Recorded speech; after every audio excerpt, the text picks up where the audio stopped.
우리 그리스도인들은 하늘의 신령한 복을 받았습니다. 그래서 사실은 복을 더 받을 게 없습니다. 그리스도 예수 안에서 우리에게 하늘의 신령한 복이 임하기 때문에 땅의 복은 따라오게 되어 있습니다. 그래서 예수님께서 이렇게 말씀하셨습니다. 너희는 먼저 그의 나라와 그의 의를 구하라. 그리하면 이 모든 것을 너희에게 더하시리라. 우선순위의 문제인데요, 우리가 하나님의 나라와 그 의를 먼저 구하게 된다면 승리하게 되어 있습니다. 하나님의 나라 그리고 그의 의, 하나님이 받아주시는 것은 우리 의가 아닙니다.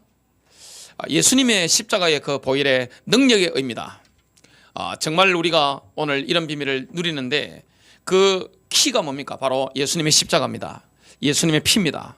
그 예수님의 십자가 그 보혈에는 능력이 있습니다. 2000년 전에 흘리신 그 보혈은 지금도 능력이 있습니다. 우리에게 생명을 줍니다. 우리에게 치유를 줍니다. 우리의 가난을 주님이 십자가에서 짊어지시고 우리가 이 땅에서 풍성함을 누릴 수 있도록 하나님께서 역사하셨습니다. 우리는 이 땅에서 거절당할 수 있지만 그 거절당함의 상처를 예수님께서 십자가에서 다 짊어지심으로 말미암아 우리가 하나님께로부터 받아들여진 바 되는 그 큰 사랑을 누리게 되었습니다. 그래서 예수님의 사랑을, 십자가의 사랑을 체험한 사람은 어린 시절에 부모로부터 거부당했다 할지라도, 젊은 시절에 배우자로부터 버림받았다 할지라도 뭐가 있습니까? 상처가 없습니다. 그 상처가 치유되기 때문에 더 큰 사랑으로, 아가페 사랑으로 다른 사람을 사랑하게 되어 있습니다. 그런 비밀을 오늘 저와 여러분이 십자가를 통해 받아 누리게 되어 있습니다. 그래서 십자가의 능력이 얼마나 어마어마한 것인지 히브리서 10장 14절은 이렇게 말씀합니다. 이는 그가 한 번의 제사로서, 희생제사였죠. 십자가는 거룩하게 된 자들을 영원히 온전하게 하셨기 때문이라. 하나님이 하신 일은 완료된 것입니다. 다 이뤘다. 예수님이 외마디에 침을 하시고 운명하셨는데요, 다 이뤘다. 저와 여러분이 당해야 될 모든 저주를 십자가에서 죄를 다 담당하신 것입니다. 우리는 이미 승리를 보장받았습니다. 이 땅에서 마귀와의 싸움을 하게 되는데, 나 자신과의 싸움을 하게 되는데, 세상에서 우리가 싸움을 하고 인도를 받게 되는데 지속적으로 우리는 승리할 수밖에 없는 그런 신분권세를 소유했습니다. 왜 그렇습니까? 이미 승리한 싸움을 싸웁니다. 예수님께서 십자가에서 마귀의 머리를 박살내셨기 때문에, 주님은 이미 하늘 보좌에 앉아 계시기 때문에, 우리가 그 자리에 함께 앉아 있기 때문에 영적 싸움에 승리할 수 있습니다. 우리가 이 땅에서 지속적으로 승리하느냐, 아니면 굉장히 어려움을 당하느냐, 이것은 우리 안에 옛사람, 새사람이 있단 말이죠. 옛사람이 있고 새사람이 있습니다. 옛 본성이 있고 새로운 본성이 있는데, 이 두 본성 중에 어느 본성이 나를 지배하도록 허락하느냐, 우리 자유의지입니다. 우리 선택사항입니다. 거기에 따라서 모든 게 달라집니다. 뭔가 편치 않을 수도 있고, 그리고 유쾌한 그 영적 상태를 누릴 수 있습니다. 내 자신이 뭔가 편치 않단 말이죠. 그리고 가정이 뭔가 편치 않을 수 있습니다.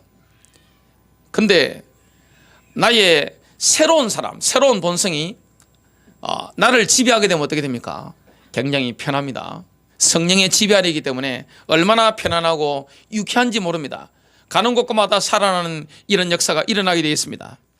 저와 여러분이 지속적으로 승리하는 비밀, 오늘 십자가 해방 두 번째인데요, 그게 뭡니까? 율법입니다.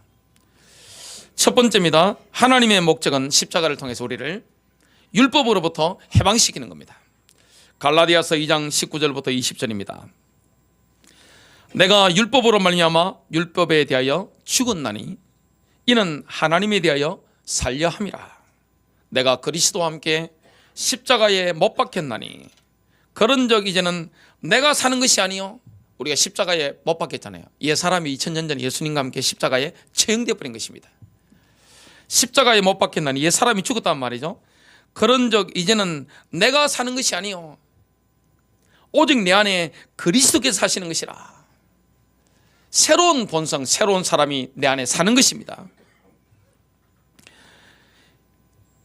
이제 내가 육체 가운데 사는 것은 나를 사랑하사 나를 위하여 자기 자신을 버리신 하나님의 아들을 믿는 믿음 안에서 사는 것이라. 많은 그리스도인들이 율법에서 해방되어야 할 필요성을 전혀 이해하지 못하고 있습니다. 그리스도인들은 은혜 아래에 살고 있다는 사실을 머리로 알고 있습니다. 그러면서 은혜와 율법의 중간지대에 어정쩡하게 머물러 있습니다. 우리가 은혜 안에 살고 있는데 하나님의 은혜 그리고 율법주의 이 중간에서 어쩔 줄을 모르고 잠깐 이리 갔다가 또 어떨 때 저리 갔다가 오른쪽 은혜 속에 들어가면 좀 편하단 말이죠. 또 율법주의 속에 옛 사람이 우리 안에 살아나면 어떻게 됩니까? 내가 편치 않습니다. 그리고 집도 편치 않습니다. 뭔가 편치 않단 말이죠. 왔다 갔다 하는 것입니다. 어정쩡한 상태가 되어 있는 것을 보게 됩니다. 인간은 누구나 마찬가지입니다.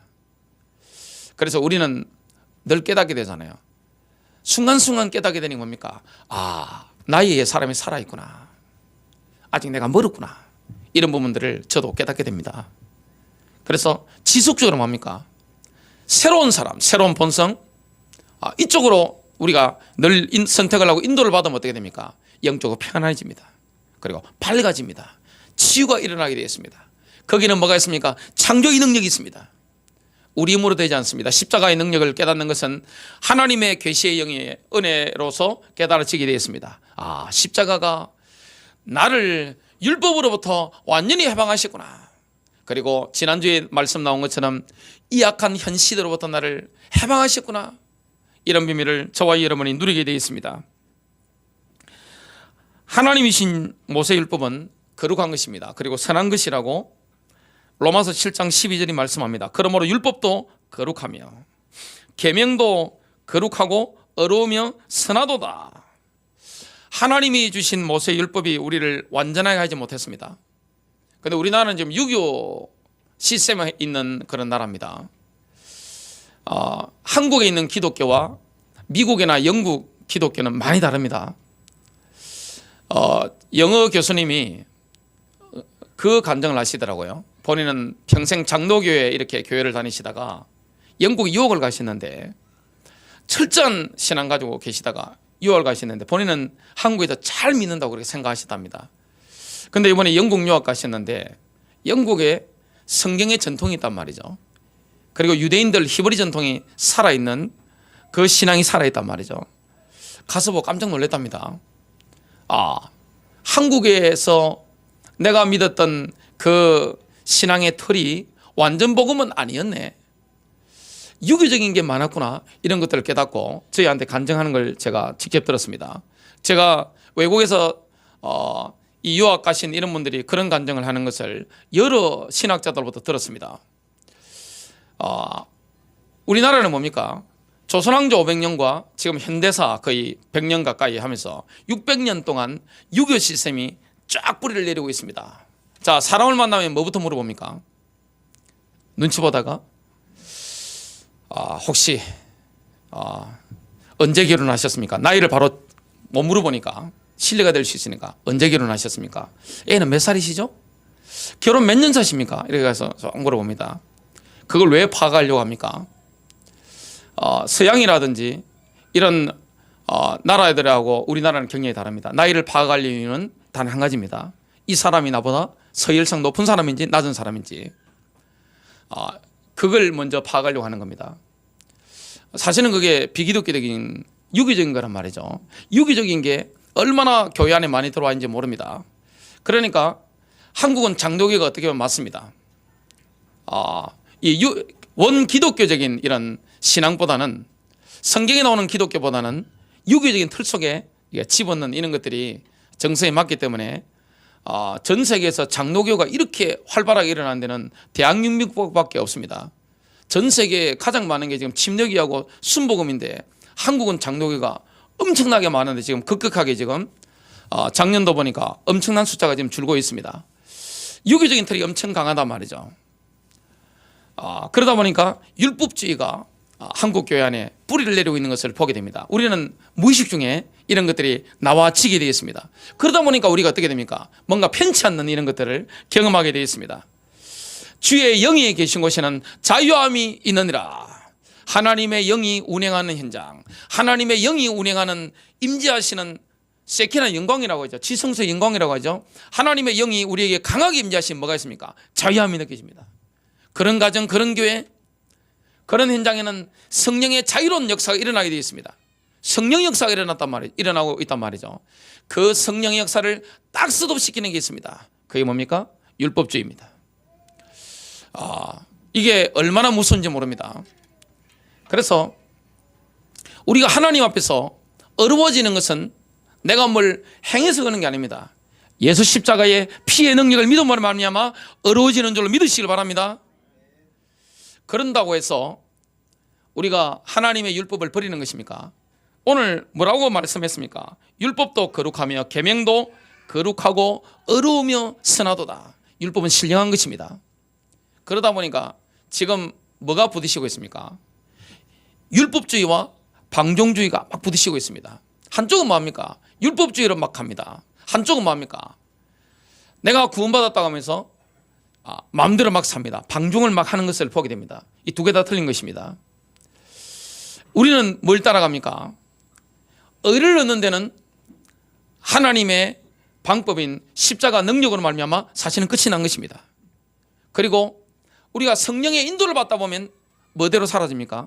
하나님의 말씀대로 쫙 사라지는 것을 보게 됩니다. 하나님의 율법대로 사라지는 걸 보게 됩니다. 나는 성령 충만해요. 나는 성령 인도 받고 있어요. 뭘 보면 알 수 있습니까? 그 사람 말이나 생각이나 그 다음에 행동이나 하나님의 말씀 율법대로 딱 진행되고 있는지 보면 성령 인도 받는지 안 받는지 정확하게 알 수가 있습니다. 그래서 오늘 뭐라고 말씀합니까? 율법도 거룩하며 계명도 거룩하고 어려움이 선하도다. 하나님이 주신 모세율법이 우리를 완전하게 못 만들었습니다. 우리가 뭘 지켜서 하나님 앞에 어렵다고 될 수는 없습니다. 율법 아래에 있다는 표현은 어떤 율법 체계를 지킴으로써 하나님의 의뢰에 이르려고 노력하는 것을 말합니다. 자, 우리가 율법 아래에 있지 않다는 것은 어떤 율법을 지킬 필요가 없다는 뜻이 아닙니다. 율법을 버리는 게 아닙니다. 율법 아래에 있지 않다는 표현은 하나님 앞에 우리의 의는 율법 체계를 지킴으로써 이룰 수 없다는 것입니다. 그런 말씀을 우리가 볼 수가 있습니다. 갈라디아서 2장 19절입니다. 이렇게 말씀합니다. 내가 율법으로 말미암아 율법에 대하여 죽었나니 이는 하나님에 대하여 살려 함이라. 사실 이런 부분에 우리가 율법주의에 해방받은 비밀, 자유한 비밀, 이런 비밀을 누릴 수 있어야 굉장히 영적인 평안함을 누립니다. 여러분 가정에도 교회도 성령께서 마음껏 역사하시는 것을 우리가 경험하게 되어 있습니다. 우리의 옛사람은 예수님과 함께 십자가에 처형되어졌습니다. 그 때문에 우리는 더 이상 율법에 지배하지 않습니다. 자유롭게 된 겁니다. 율법이 작용하는 모든 영역에서 이미 벗어났습니다. 우리는 이미 새로운 영역이 있습니다. 저와 여러분이 누구 인도를 받아야 됩니까? 옛사람이 아닙니다. 새로운 사람의 인도를 마음껏 받아야 됩니다. 그래서 재종노릇한 상태에서 벗어나려고 하면 옛 아담의 본성에서 벗어나야 됩니다. 그러려면 어떻게 됩니까? 로마서 6장 6절부터 7절입니다. 우리가 이것을 아나니 곧 우리 옛사람이 그와 함께 십자가에 못 박힌 것은 제 몸을 밀하여, 우리 옛사람은 십자가에 못 박혀버린 겁니다. 그래서 제 몸을 밀하여 더 이상 우리가 죄에게 종노릇하지 않게 하기 위함이니라. 우리가 죄에게 종노릇할 필요가 없습니다. 이는 죽은 자가 죄로부터 자유롭게 되었기 때문이라. 그런데 갈라디아 교회는 율법주의에 미혹이 된 것입니다. 교회가 율법주의에 미혹되는 건 굉장히 쉽습니다. 그리고 예수님의 피를 믿는 믿음으로 어렵게 된 사람이 율법주의에 미혹되는 것은 너무나 쉬운 것입니다. 갈라디아 교회가 얼마나 유명한 교회인가 하면 사도 바울이 직접 개척한 교회입니다. 성령 세례를 충만히 받았던 그런 교회입니다. 은사들이 많이 나타났던 교회입니다. 힘있게 일어나던 교회입니다. 그런데 율법주의에 미혹이 된 겁니다. 그래서 뭐라고 했습니까? 온전하게 되려면 율법을 지켜야 한다, 이렇게 생각했습니다. 바울은 그들을 향해서 어리석은 사람들이라고 말했습니다. 갈라디아서 3장 1절입니다. 오 어리석은 갈라디아 사람들아, 예수 그리스도께서 너희 가운데서 십자가에 못 박히신 채로 너희 눈앞에 분명히 제시되었는데 너희가 진리에 순종하지 못하도록 누가 너희를 미혹하더냐. 교회가 미혹되어 버린 겁니다. 우리가 율법주의에는 쉽게 미혹될 수 있습니다. 우리나라는 유교 한 600년 전통을 가지고 있기 때문에 율법주의에 미혹되는 것은 굉장히 쉽습니다. 왜냐, 체질이 그렇게 딱 짜여져 있기 때문에 굉장히 율법주의에 미혹될 수 있습니다. 이것은 우리 개인의 신앙을 자라지 못하게 만듭니다. 이것은 교회의 영적 생명을 죽이는 일이 되어집니다. 여러분 가정의 영적 생명을 죽이는 게 됩니다. 그래서 갈라디아서 3장 10절에 보면 바울 사도가 이렇게 말합니다. 뭘 지적합니까? 율법 아래로 들어가는 것은 저주를 불러들이는 것이라고 지적합니다.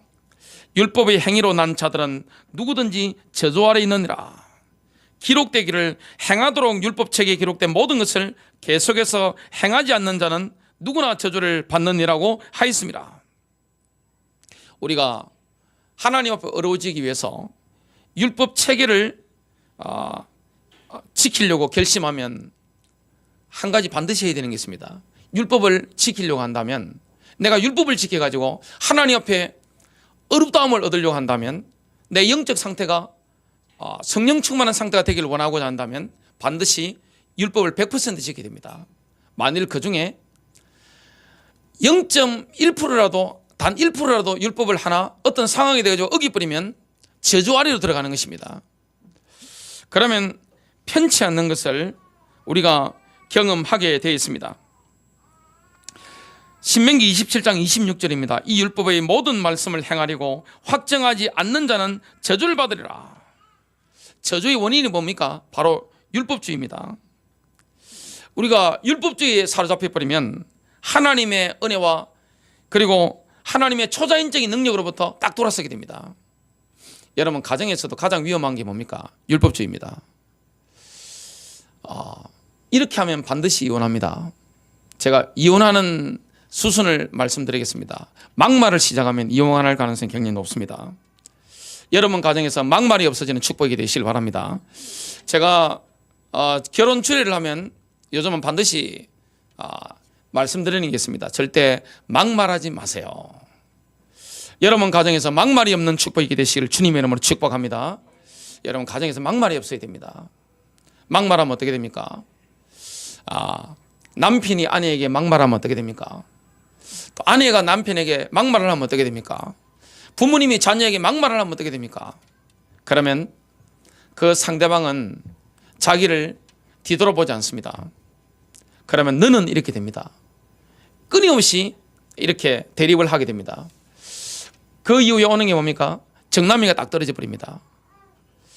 서서히 멀어지다가 결국은 어떻게 됩니까? 갈라서게 되어 있습니다. 우리 안에 율법주의라는 것은 굉장히 무서운 겁니다. 체질적으로 우리 안에 올라오는 게 뭡니까? 율법주의입니다. 저도 가장 넘어서기 힘들었던 게 뭐냐면 제 안에 있는 율법주의였습니다. 많은 분들이 한국교회는 선교사님들이 한국교회를 처음에 목회를 하면서 금지시킨 게 있습니다. 자세히 보니까 도박 때문에 망한단 말이죠. 자세히 보니까 술 때문에 청문화가 너무 많으니까, 여자 문화가 심각하니까, 그리고 담배 때문에 망한단 말이죠. 주초 문제. 이걸 한국교회 선교사님들이 특히 장로교회 중심으로 꽉 막아버렸습니다. 법으로 막아버리기 때문에 술, 담배에 대해서는 한국교회는 관용이 없습니다.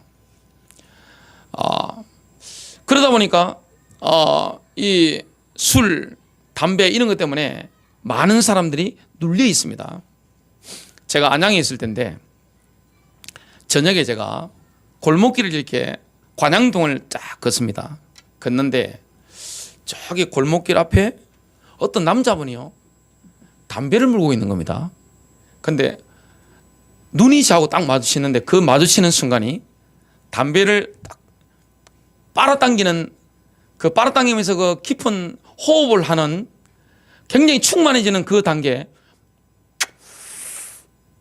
불이 반짝하는 그 단계에 저하고 그 남자 성도님하고 눈이 딱 마주친 겁니다. 남자 성도님이 손을 갑자기 드르르 떠시더라고요. 중풍 걸린 게 아니십니다. 지금 손을 드르르 떠시더만은 턱 떨어뜨리더라고요. 다음에 혹시 골목길에서 성도님이 빠시는 순간에 자고 눈이 마주쳐도 밤길에 마주쳐도 그럴 필요 없습니다. 그냥 하고 목사님 안녕하십니까 하면 끝납니다. 그거 가지고 제가 뭘 정죄를 하고 이런 거는 없습니다. 여러분 건강을 생각하시기 때문에 그런 걸 좀 줄이고 하는 건 좋은 겁니다만은 교회에 가장 문제가 되는 사람이 뭡니까? 술, 담배 하는 사람이 아닙니다. 여러분 가서 마음껏 취하시고 오늘부터 청소년부터 담배 피우시고 이 말씀이 아니잖아요. 교회 가장 문제가 되는 게 뭡니까? 술을 마시는 사람이 아닙니다. 담배를 피우는 사람이 아닙니다. 누굽니까? 율법주의자입니다. 가정을 깨뜨리는 것은 술, 담배가 아닙니다. 율법주의입니다. 교회를 파괴시키는 주 원인이 뭡니까? 그것은 술, 담배가 아닙니다. 율법주의인 것을 보게 됩니다. 왜 그런지는 오늘 말씀하고 있습니다. 갈라디아서 3장 11절부터 12절입니다. 따라서 하나님 앞에서 율법으로 어렵게 되는 사람은 아무도 없다는 것이 분명하니 이는 의인은 믿음으로 말미암아 살리라고 하였음이니라. 율법은 믿음에서 난 것이 아니니라. 그러나 이를 행하는 사람은 그 안에 살리라고 하였느니라. 우리가 율법에 의해서 하나님의 옳다 인정을 받는 어려움을 추구하다 보면 우리 안에서 육신적인 성품이 막 불어놓아지게 됩니다. 갑자기 우리 옛사람이 활동하게 되겠습니다.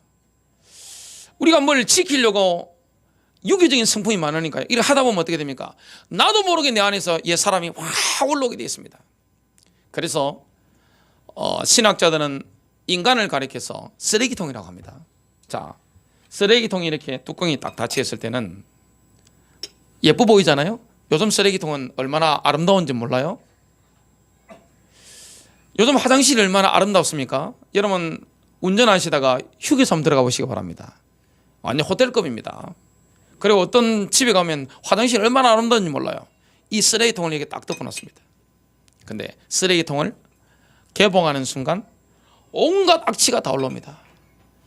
그래서 어떤 분들은 인간을 가리켜서 구정물과 같다 그랬습니다. 요즘 아이들 이해하지 못하는데 옛날 설거지하면 물이 부족하고 그러니까 물을 떠와서 이렇게 큰 태야에 이렇게 씻고 했습니다. 그러다 보니까 밥풀이라든지 고춧가루라든지 밑에 꽉 깔려 있습니다. 구정물을 이렇게 휘저어버리면 어떻게 됩니까? 확 올라오는 것입니다. 우리의 옛사람을 발동시키는 뭡니까? 바로 우리 안에 있는 율법주의입니다. 우리의 옛사람이 올라오는 것입니다. 그래서 가장 큰 문제는 뭡니까? 바울 사도가 교회들마다 이렇게 편지를 적잖아요. 고린도 교회는 누가 있었습니까? 술 취한 사람. 그 다음에 간음한 사람도 있었습니다. 간음한 사람은 계모와 성관계를 낸 사람은 교회에서 쫓아내라고 했습니다. 그러면서 고린도 교회를 향해서 축복을 해줬습니다. 인사를 막 했습니다. 바울 서신 14권이 있는데 그 중에 전혀 그런 인사 없이 그대로 갖다 바른 교회가 있습니다. 그게 바로 갈라디아 교회입니다. 왜 그렇습니까? 딱 보고받고 보니까 율법주의에 미혹이 된 것입니다. 율법주의라는 것은 교회를 파괴시킵니다. 가정을 파괴시킵니다. 내 안에서도 분열이 막 일어나기 때문에 나 스스로도 잘 지낼 수가 없는 겁니다. 뭔가 편치 않는 것입니다.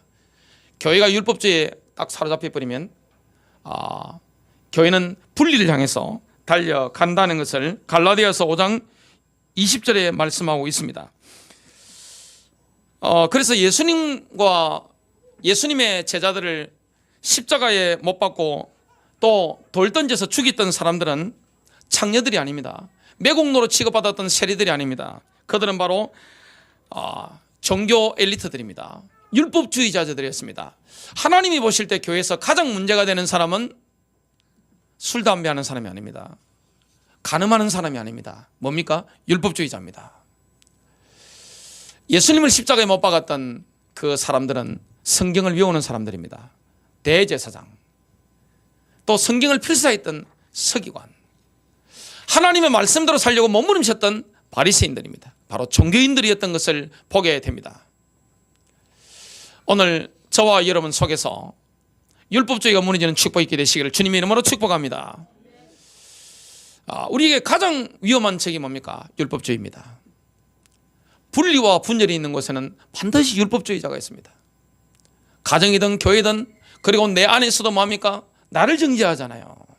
나를 불쌍히 여기지 못하잖아요. 나 자신을 사랑하지 못하잖아요. 그러면서 남을 어떻게 불쌍히 여기고 사랑할 수 있습니까?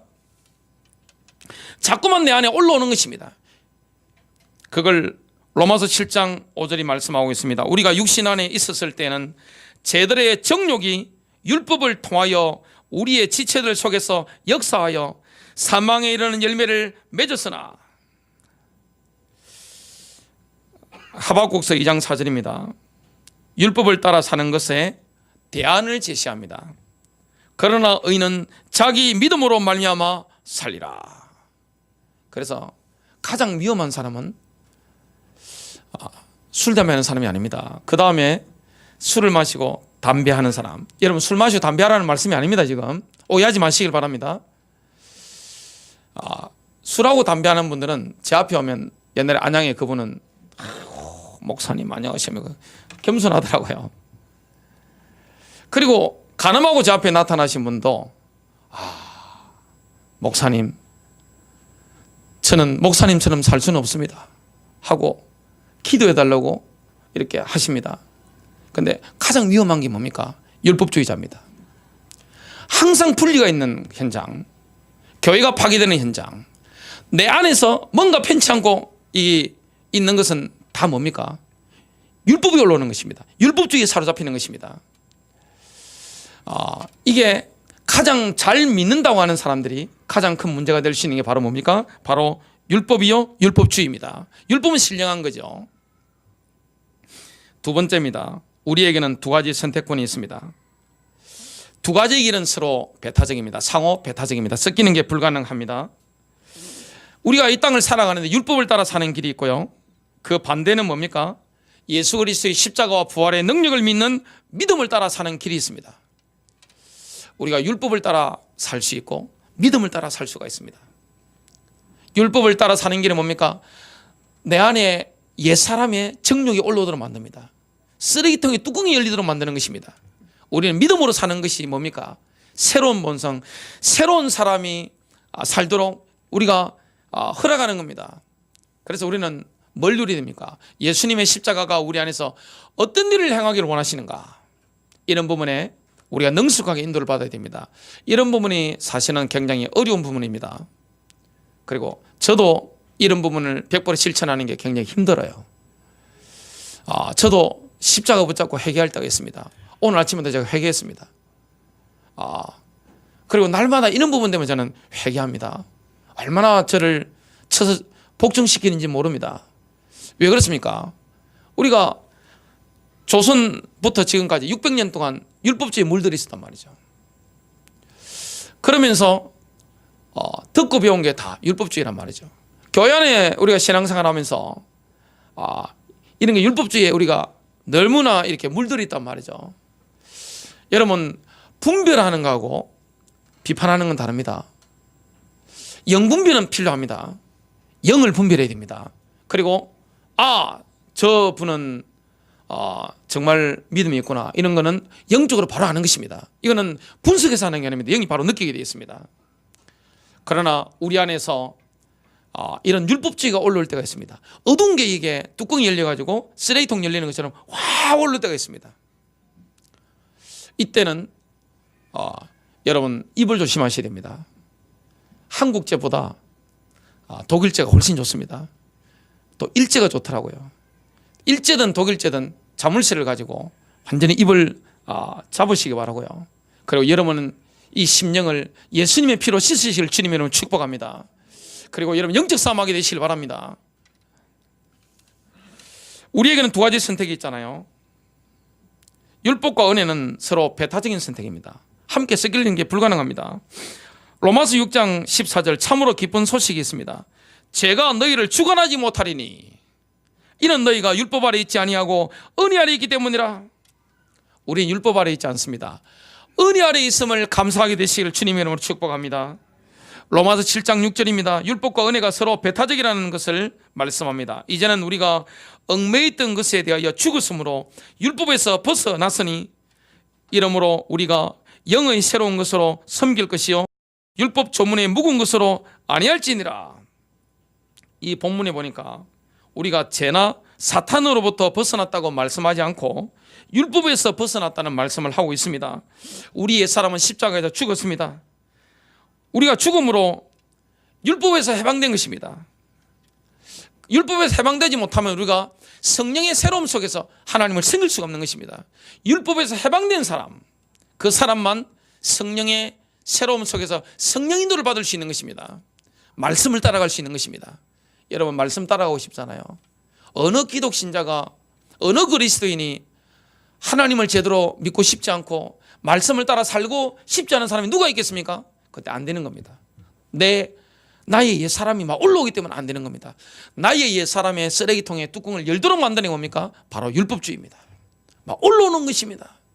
그러면 우리 말도 어두워지는 것입니다. 생각도 어두워지게 되겠습니다. 그런데 나의 옛 사람이 나를 지배하게 되면 어떻게 됩니까? 밝음이 올라옵니다.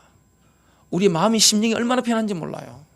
저와 여러분이 가는 모든 가정, 교회, 모든 현장, 만남의 가운데 영적 상태가 밝아지게 되어 있습니다. 우리는 빛나는 상태가 되는 것입니다. 성령 충만한 상태가 되는 것입니다. 저분은 참 느낌이 좋아. 야, 우리 집사님 느낌이 좋아요. 야, 우리 학생 느낌이 좋아요. 너무 밝아서 좋아요. 밝은 것입니다.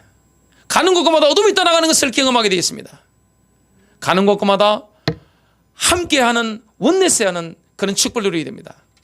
나의 새로운 사람이 나를 지배하게 되면 어떻게 됩니까? 성령의 기름 부으심이 확 임하게 됩니다. 그럼 뭐가 흘러나옵니까? 성령의 열매가 흘러나옵니다. 우리 입을 통해서, 우리의 마음을 통해서, 삶을 통해서, 생각을 통해서 사랑, 희락과 화평과 오래 참음과 자비와 양성과 충성과 절제, 이게 나도 모르게 저절로 막 나와지는 것입니다. 성령의 열매가 막 맺히는 것입니다. 그리고 성령의 능력이 막 나타나는 것입니다. 성령께서 우리를 관처럼 막 쓰시는 겁니다. 그대로 막 쓰시는 것입니다. 그럼 어떻게 됩니까? 가면 마귀가 다 떠나가 버리는 겁니다. 귀신들이 스치고만 우리가 지나마도 어떻게 됩니까? 악한 마귀가 막 떠나가 버리는 것입니다. 그리고 우리가 쳐다만 봤는데 어떻게 됩니까? 약한 영들이 떠나가고, 우리가 생각만 했는데 그 사람에 있는 병마의 세력들이 막 떠나가 버리는 것입니다. 이건 영적인 실제입니다. 그래서 우리가 옛 본성, 새로운 본성, 옛 사람, 새로운 사람, 어디 인도를 받아야 됩니까? 그래서 다음 주 일부 예배 시간에는 갈라디아 2장 20절에 대해서 자아의 문제를 깊이 다루게 될 겁니다. 이런 부분을 쉽게 다룰 줄 알면 어떻게 됩니까? 영적 상태가 늘 쾌청합니다. 그리고 늘 평안합니다. 그리고 마음에 불편함이 없어집니다. 불편함이 사라져버립니다. 늘 성령 인도를 받기 때문에 늘 충만한 상태를 누리게 됩니다. 빛나는 상태를 누리게 되는 것입니다. 가는 곳마다 치유가 되게 되어 있습니다. 가는 곳마다 사람이 붙게 되어 있습니다. 성공적인 인생, 성공적인 신앙생활, 승리하는 그리스도인으로 쓰임받게 되는 것입니다. 이 축복을 저와 여러분이 누리게 되어 있습니다. 그래서 우리가 신앙 연수가 이렇게 쌓여갈수록 겸손해지잖아요. 우리가 성령인도 받다 보면 사람이 겸손해집니다. 주로 교회는 여자분들이 은혜 받는 경우가 굉장히 많습니다. 아무래도 뭐 새벽기도도 오시고 수요예배도 오시고 금요예배도 오시고 늘 말씀도 듣고 하니까 여자분들이 은혜를 많이 받는 경우가 굉장히 많습니다. 그렇다고 해서 남편이 마귀가 아닙니다. 할렐루야. 여자분들 아멘 하세요. 그렇다고 해서 남편이 마귀가 아닙니다. 우리는 늘 성령의 역사 속에 인도받다면 어떻게 됩니까? 겸손하게 됩니다. 그리고 남을 나보다 낮게 여기게 됩니다. 인정해 주게 됩니다. 말이 아름답게 나와지게 됩니다. 좋은 말, 선한 말이 마음에서부터 막 흘러나오게 되겠습니다. 그러면 어떻게 됩니까? 가는 곳마다 이 따뜻함이 있게 됩니다. 가는 곳마다 치유되는 역사가 일어나게 되어 있습니다. 사람이 붙고 돈이 붙고 살아나는 역사가 일어나게 되어 있습니다. 두 가지 선택권이죠. 율법과 은혜는 다릅니다. 그래서 우리는 천국까지 가는데 율법의 지도가 있고 또 성령님의 내비게이션이 있습니다. 여러분, 율법의 지도를 찾아가다가 천국 간 사람이 있어요, 없어요? 한 명도 없습니다. 그건 안 되는 겁니다. 성령님이 우리의 가이드가 되셔서 그 내비게이션대로 완벽하게 우리와 함께 하시면서 쫙 인도하다 보니까 어떻게 됩니까? 이 땅에서도 승리합니다. 그리고 천국까지 가게 되는 겁니다. 이 땅에서 우리 승리하기 때문에 하늘에 가면 상급이 많게 되겠습니다. 마지막 세 번째입니다. 하나님의 부르심에 성공하고 영적 싸움에 승리하려면 반드시 성령 인도를 받아야 됩니다. 성령 인도 받으려고 하면 성령님께 아주 민감해져야 됩니다. 그리고 성령님과 친밀한 관계를 유지해야 됩니다. 로마서 8장 14절입니다. 무릇 하나님의 영으로 인도함을 받는 사람은 곧 하나님의 아들이라. 여러분, 영적으로 성장하는 길이 딱 한 가지가 있습니다. 영적으로 성숙해지는 길이 딱 한 가지가 있습니다. 그게 바로 성령 인도입니다. 여러분, 자녀가 아이 때 얼마나 귀엽습니까? 어떤 남자분은 아이가 딸이 태어났는데 아이고, 늦게 딸을 본 겁니다. 아이고, 요 귀여운 상태로 평생 있으면 좋겠다. 더 이상 안 컸으면 좋겠어. 그러니까 옆에 계시던 부인 권사님이 노발 대답을 하시면서 아무리 좋아도 그렇지, 만일 여러분 딸이 태어났는데, 아들이 태어났는데 4살로 그대로 있으면 어떻게 됩니까?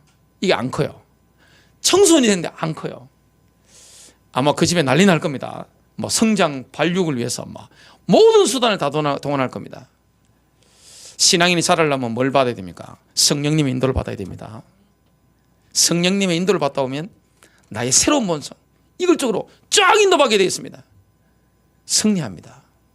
그리고 저와 여러분이 가는 곳에는 온네스가 일어납니다. 치유가 일어나게 되어 있습니다. 회복이 일어나게 되어 있습니다. 사람이 보고 돈이 보고 전도문이 열리게 되어 있습니다. 그래서 성숙한 하나님의 자녀는 율법 아래 있지 않다고 갈라디아서 5장 18절에 말씀합니다. 그러나 너희가 성령의 인도하심을 받는다면 율법 아래 있지 아니하느니라. 우리가 율법주의 빠지면 일단 내가 편치 않습니다. 그리고 집이 편치 않습니다. 아무래도 편치 않습니다. 우리가 율법 아래 있지 않고 성령님의 인도를 받아가면 어떻게 됩니까? 새로운 사람의 인도를 받으면 어떻게 됩니까? 늘 편한 겁니다. 심령천국이 되는 것입니다. 여러분, 심령천국 되면 가정천국으로 바뀝니다. 그리고 가는 곳마다 예유가 있어집니다. 천국을 바뀝니다. 이 축복을 누리게 됩니다. 승리하는 길은 노력이 아닙니다. 예수님과의 원내스입니다. 내가 노력해서 승리하는 게 아닙니다. 주님과 함께 하다 보니까, 주님과 이마누엘을 누리다 보니까, 성령의 임재 속에 있다 보니까, 성령님의 충만한 인도 속에 있다 보니까 승리하게 되는 겁니다. 우리는 성령님을 통해서 그리스도와 연합하게 됩니다. 원내스를 누리게 되죠. 유대교회는 율법을 엄청 지킵니다. 613개라고 하는 분들도 있고 또 630개 계율을 만들어서 하는 유대인도 있습니다. 그중에 양심적인 정통파 유대인들은 32개만 지킨다고 합니다. 공개적으로는 시인하지 않지만 양심적으로는 시인을 합니다. 여러분, 하나님의 의로움에 도달하는 길은 율법을 지키려는 노력을 하는 게 아닙니다. 성령님을 통해서 예수님과 하나 되어버리는 것입니다. 승리하게 되어 있습니다. 그래서 승리하려고 하면 내 힘으로 마귀와 싸우는 게 아닙니다. 마귀와 토쟁하는 게 아닙니다. 예수님께서 마귀를 완전히 꺾으시도록 예수님께 맡기는 것입니다. 뭡니까? 순종입니다. 야고보서 4장 7절에 보니까 마귀를 대적하라, 그리하면 너희를 피하리라. 그 이전에 그 구절에 뭐가 있죠? 순종이라는 놈입니다. 하나님께 순종하고 저와 여러분이 마귀를 대적하면 마귀는 바로 떠나가게 되어 있습니다. 그래서 우리가 주님과 원내스 되면 열매가 있고 승리하게 되는데, 요한복음 15장 5절은 이렇게 말씀합니다. 나는 포도나무요 너희는 가지라. 예수님 말씀이죠. 그가 내 안에 내가 그 안에 있으면 사람이 열매를 많이 맺나니 나를 떠나서는 너희가 아무것도 할 수 없습니다. 여러분, 포도나무가 뭔가 규칙을 많이 지키고 룰을 지켜야 열매를 맺습니까? 그렇지 않습니다. 붙어만 있으면, 가지가 나무에 붙어만 있으면, 수액을 받기만 하면 그 수액이 뭡니까? 성령님입니다. 성령님이 내 안에 역사하시기만 하면 어떻게 됩니까? 말씀대로 사라지는 것입니다. 예수님처럼 사라지는 것입니다. 말씀 따라 가게 되어 있는 것입니다. 이런 비밀을 누리게 되어 있습니다. 결론 맺습니다. 수많은 그리스도인들이 율법주의에 걸려 넘어집니다. 그래서 하나님의 부르심을 받았는데 승리할 수밖에 없는데 늘 헤매는 것을 우리는 경험하게 됩니다. 저는 가장 힘들었던 부분이 율법주의입니다. 그리고 다음 주 설교하는 자아의 문제였습니다. 이게 가장 힘든 것이었습니다. 마귀라는 존재는 힘든 존재가 아닙니다. 마귀가 뭔 힘이 있습니까? 마귀는 쳐다봐도 떠나버립니다. 그리고 생각만 해도 떠나버립니다. 예수 이름 부르면 어떻게 됩니까? 나사렛 예수 이름을 하면 꺾여버립니다. 아무 힘 없어요. 가장 힘든 게 뭡니까? 내 안에서 올라오는 옛사람입니다. 이게 자꾸 올라오는 겁니다. 쓰레기통이 열려버리는 겁니다. 그리고 뭡니까? 나의 강한 자아입니다. 이게 해결이 안 되면 성장이 안 됩니다. 그리고 내가 뭔가 편치 않는 것입니다. 그리고 집안이 뭔가 편치 않는 것입니다. 이게 되지면 어떻게 됩니까? 정말 아가페 사랑이 뭔지 체험하게 되었습니다. 성령께서 나를 통해서 막 역사하시는 것을 경험하게 되어 있습니다. 주님과의 그 원네스, 주님의 임재하심, 이 축복 속에서 성령 인도를 받음으로 하나님 말씀대로 사라지는 인생을 누리게 되시기를 주님의 이름으로 축복합니다.